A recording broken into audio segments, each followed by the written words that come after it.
Ini rumusan yang penting. Kalau dulu zaman saya untuk menang dalam persaingan, saya cukup lebih efisien dan lebih produktif dari orang lain. Pasti saya menang. Contoh, di kampus dulu saya itu one and the only. Kalau ada yang angkatan saya ini Oki sama Hakim itu kenal betul ya. Itu I'm one and the only. Oh, ada Irma Huta Barat angkatan saya ya, demonstran yang gak pernah menang. Ya, itu zaman saya. I'm one and the only people yang doing business di kampus. Yang lain gak ada. Jadi saya gak punya saingan. Ya. Dulu kampus saya di Salemba. Semua mahasiswa dari zaman dulu sampai sekarang lebih maju loh. Karena ada WhatsApp, ada segala macam. Dulu kan gak ada fotokopi. Ya. Semua mahasiswa itu fotokopi. Mau dia punya catatan sendiri, mau dia gak punya catatan sendiri, pasti fotokopi. Fotokopinya di seberang Salemba. Ya.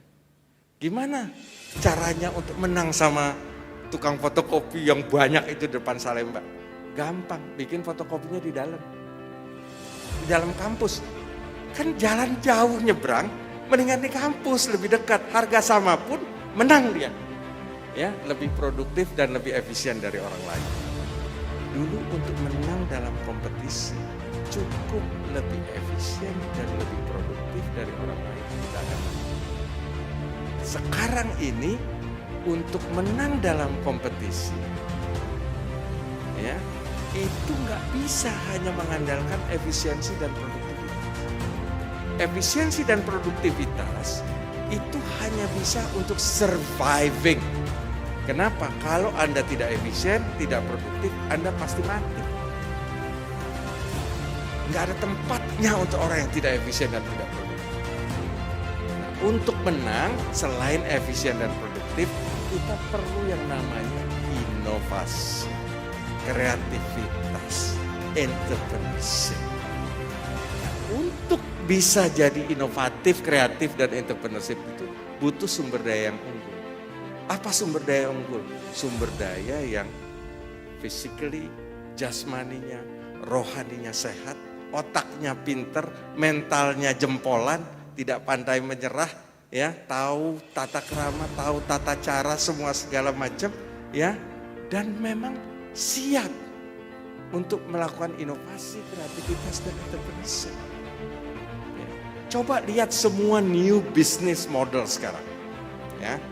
Gak usah jauh lah, ya, Gojek yang Anda semua tahu, ya, apa sih inovasinya? Very simple, ya, bagaimana mempertemukan orang yang punya kendaraan dengan orang yang butuh kendaraan melalui handphone. Inovasi looks simple, ya, saya yakin adik-adik di sini bisa bikin itu. Tapi nggak kepikir, benar. Nggak susah bikin aplikasi ini, tapi nggak kepikir. Nah, setelah jadi, ya kenapa gue enggak ya gitu. Ya, jadi perlu inovasi. Kreatif, bagaimana sebuah inovasi ini itu bisa ya dinikmati oleh orang dengan mudah. Itu namanya kreativitas, ya. Nah, yang terakhir entrepreneurship, bagaimana ide, kreativitas, inovasi tadi bisa jadi duit. Itulah entrepreneurship. Banyak orang melakukan penelitian, ya, jadinya buku, ya, jadinya diktat, jadinya publikasi, disimpannya di perpustakaan. That's all. Nah, ini yang kita rubah harus. Bagaimana sebuah penelitian, ya, itu menjadi sebuah proses inovasi yang luar biasa, berguna untuk orang, dimasukkan unsur kreativitasnya, masukkan entrepreneurship-nya, dia jadi profesor, tetapi jadi misalnya Steve Jobs, jadi Mark Zuckerberg, jadi ya paling nggak Nadiem lah.